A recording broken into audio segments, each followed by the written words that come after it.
Hola, bienvenidos. Mi nombre es José Manuel López García. Utopías sociales. En este vídeo voy a realizar algunos comentarios, análisis, reflexiones sobre lo que son las utopías sociales, sobre lo que es el utopismo, etc. Comienzo. La idea de una sociedad justa siempre ha estado en la mente de numerosos filósofos, también de sociólogos, historiadores, etc. Y se puede decir que para nuestro sentido común, utópico es sinónimo de ideal o carente de realidad. El origen etimológico del término utopía viene del griego antiguo, ya que la palabra utopía significa literalmente lugar irreal, no existente. Topos en griego antiguo significa lugar u sin lugar. Ciertamente, el pensamiento utópico es un recurso imaginativo, argumentativo o literario en una sociedad que se pretende que va a ser conseguible, pero que está, diríamos, analizando la posibilidad de una sociedad ideal o ficticia. El recurso a la utopía, por otra parte, es un hecho antropológico básico que ha sucedido a lo largo de la historia y que deriva directamente de la libertad humana, de la capacidad de pensar, de imaginar de los seres humanos, sin ninguna duda. Dice, por ejemplo, el filósofo José Luis López Aranguren, en su libro Utopía y Libertad, lo siguiente: el hombre, en su núcleo esencial, es su proyecto ideal y personal de vida. Y en este sentido hay un enlace muy claro a la utopía en este planteamiento de Aranguren, porque todas las personas pretenden conseguir sus objetivos, sus propósitos en la vida, y esto también supone un cierto nivel de utopía, en el sentido de que las cosas hay que desarrollarlas, trabajarlas, esforzarse por conseguirlas, etc. Pero es que, además, cada uno de nosotros somos un proyecto de vida diferente, que al estructurarse u organizarse desde la libertad se presenta como una tarea infinita, inacabable. Por tanto, la tendencia hacia lo que todavía no es, hacia lo que tendría que ser, eso es lo que representa el planteamiento utópico. Podríamos decir de otra manera que es la diferencia entre lo que es y lo que podría ser. Eso es el pensamiento utópico, en realidad. Como se puede observar, dentro del desarrollo de las utopías, la idea probablemente fundamental o clave es la idea de una sociedad justa, la búsqueda de una sociedad ideal o justa. Para nuestro sentido común, utópico es sinónimo de ideal o carente de realidad o de algo irrealizable.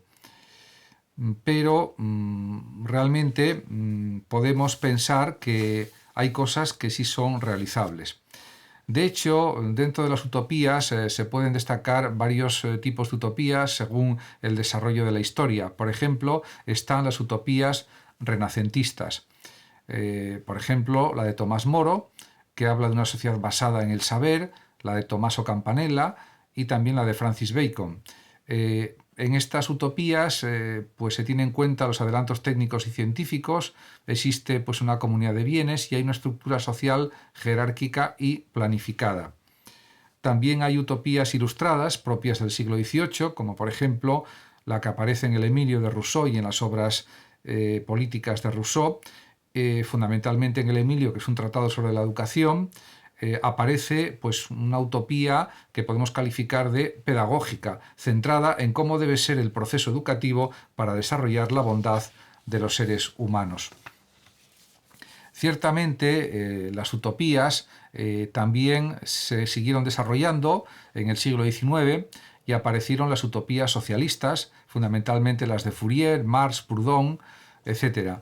De hecho, los comunistas proponían, entre otras cosas, la eliminación de la propiedad privada, y los anarquistas confiaban en la bondad humana y también tenían planteamientos similares. Eso sí, en el caso de los anarquistas, diríamos, estando en contra del poder del Estado. Pero ya incluso en el siglo XX surgen también las anti-utopías, como por ejemplo el famosísimo libro de Huxley, Un mundo feliz, o por ejemplo el libro 1984 de Orwell, que presentan el futuro como amenazado por la técnica y por el control de las personas. Y ya también en el propio siglo XX aparecen también teorías utópicas que podemos calificar de libertarias, como por ejemplo las de Roberto Nozick o Robert Nozick, que se fundamentan en una sociedad basada en la iniciativa privada y en el mercado, donde el valor básico es la propiedad. En este sentido, Nozick pues plantea planteamientos más bien anarquistas o básicamente libertarios para luchar contra la injusticia del capitalismo. Realmente, si pensamos en los rasgos fundamentales de la utopía, se pueden señalar muchos. Uno de ellos es el objetivo, buscar en las utopías ideas e instituciones que conduzcan a una sociedad perfecta. También puede existir una metodología, o existe, de la utopía, que se basa fundamentalmente en la experimentación mental de posibilidades para aplicar a una sociedad que cada vez tenga que ser más justa, más equitativa, más igualitaria, etc. Y también, por supuesto, una planificación social que sea benévola, que sea positiva y que ofrezca propuestas claras y más o menos realizables de una manera progresiva. Ciertamente podemos pensar que una utopía social es un modelo ideal de sociedad que presenta los valores e instituciones necesarios para llevar a la práctica una concepción de la persona y de la vida buena y feliz. Es de lo que se trata, diríamos desde una perspectiva claramente utópica. Realmente sobre estas cuestiones se han escrito pues, muchos libros, muchos artículos, muchos trabajos académicos, etc. Pero es cierto que uno de los libros que más influencia ha tenido en el Renacimiento sobre estas cuestiones de la utopía es precisamente el libro de Tomás Moro, La Utopía, escrita en 1516. Tomás Moro, como se sabe, fue un gran humanista, erudito, también canciller del rey Enrique VIII de Inglaterra, y nació Tomás Moro en 1478 y murió en 1535, ajusticiado por orden del rey Enrique VIII, como se sabe. En cuanto a los rasgos fundamentales de su utopía, pues podríamos señalar algunos de ellos, que son total igualdad económica y por lo tanto eliminación de la propiedad privada, inexistencia del dinero, la economía se apoya en el intercambio de prestaciones y trabajos, la moneda está prohibida. También, por supuesto, en esa isla de la utopía tiene que haber una estructura política claramente democrática. Y otra cuestión muy importante es que el principio básico en utopía es el de la convivencia y la tolerancia. En este sentido, él lo remarca de una manera insistente en su libro. Pero también es verdad que la utopía de Tomás Moro se inspira en buena medida en el estado ideal de Platón, que quedó escrito en la República y que fue un modelo para otros pensadores utopistas, para otros pensadores que plantearon sociedades ideales. De hecho, en un fragmento de la República de Platón, escribe Platón lo siguiente: la ciudad ideal no existe más que en nuestro discurso, pues no creo que exista alguna parecida en ningún lugar del mundo. Por lo tanto, el mismo Platón era consciente de las grandísimas dificultades para llegar a una sociedad perfecta, ideal, como la que él deseaba.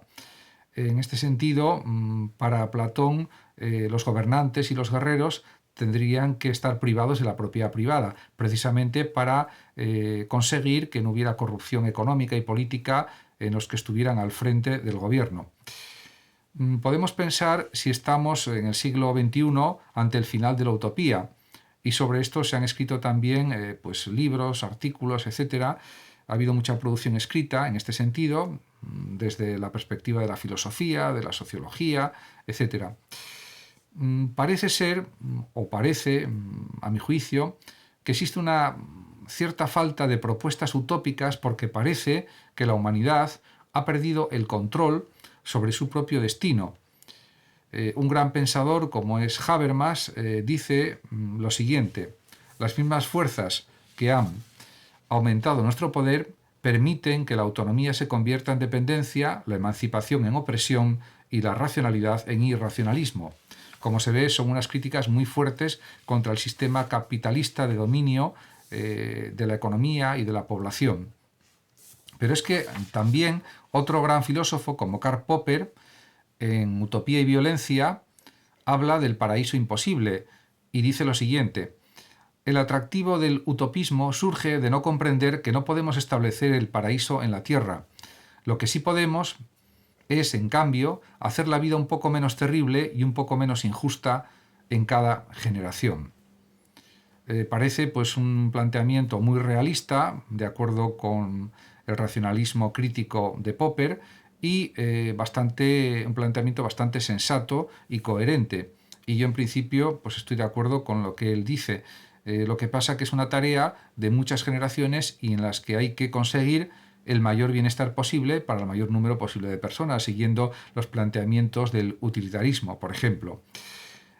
Porque realmente también podemos pensar que existe pues, un relativo final de la utopía si consideramos la destrucción del medio ambiente, si también pensamos en los regímenes totalitarios o sociedades fuertemente burocratizadas que existen actualmente en pleno siglo XXI todavía, y también, por supuesto, si pensamos en la ideología de mercado que no pone fin a la pobreza en el mundo, por ejemplo, o si pensamos también en los medios de comunicación y las redes de información que están unificando las conductas y homogenizan las tradiciones, culturas y creencias. En este sentido, la consecuencia de todo esto es la falta cada vez mayor, por lo menos en determinadas sociedades, de una identidad individual propia, claramente diferenciada, y también la carencia de una identidad colectiva, lo que propicia, en muchos casos, aunque no en todos, la falta de sentido y de imaginación para hacer frente a los problemas. Con esto no se quiere decir que no haya personas con una libertad individual, diríamos, muy bien desarrollada, pero la tendencia general es hacia esto. Y realmente este es uno de los grandes problemas que está atravesando el siglo XXI. Muchísimas gracias a todos por su atención y hasta mi próximo vídeo. Saludos también a los oyentes de Radio Sofando y Hablando de Filosofía de México, y por último decir que el que lo desee puede darle me gusta a este vídeo o suscribirse a mi canal o simplemente compartir este vídeo. Hasta siempre. Gracias.